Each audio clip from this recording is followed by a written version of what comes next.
All right, guys, welcome to chapter 3. Chapter 3 is about derivatives. And basically, what a derivative is the slope of the curve at a point.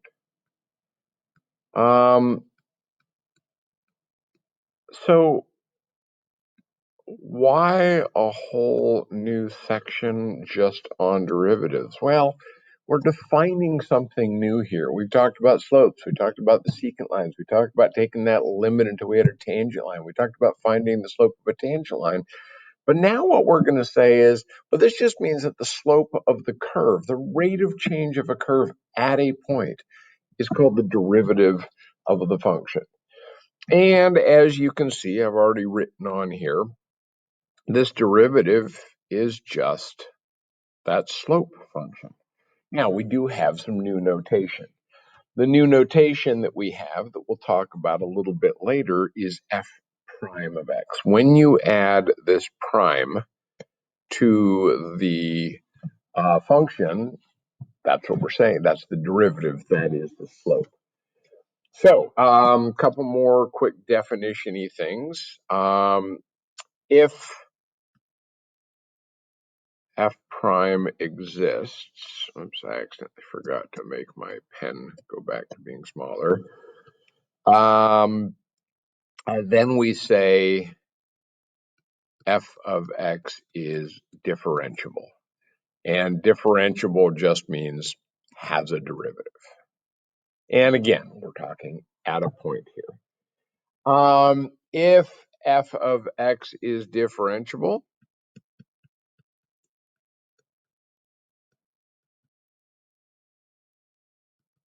in an interval, and we'll just say in AB, and that's a well, let me rephrase that. If f of x is differentiable in its domain, then we call f of x is a differentiable function.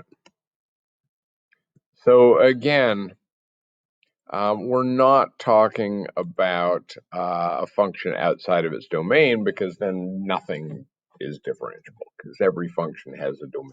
Well, most functions have a domain. So let's look at a quick example. Example 1.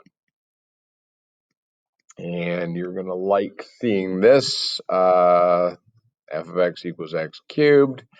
F prime of x equals the limit as h goes to 0 of x minus h cubed minus x cubed all over h. I actually was thinking it was going to be x squared when I said you're going to like this, but I'm going to use Pascal's triangle to expand that binomial. If you want to know what that is, feel free to go look that up on the internet. We're not going to take the time. Oh, that should be an x plus h, sorry. We're not going to take the time to talk about Pascal's triangle and the expansion of binomials, but it's a pretty quick and easy way to take squares, cubes, fourth powers, fifth powers, and so on of binomials. Doing some quick simplification, x cubed minus x cubed is 0. I'm going to go ahead and I'm going to factor out an h from each of these, just in the interest of saving time. So we get the limit as h goes to 0 of h times 3x squared plus 3xh plus h squared all over h. And obviously that will reduce. And the limit of this, well, 3xh goes to 0, x squared, or h squared goes to 0, and I'm left with 3x squared. So the derivative of x cubed is, in fact, 3x squared. And I don't know why I keep writing back and forth. And we'll stop right there, but if you would do exercise 1 in section 3.1, that would be great.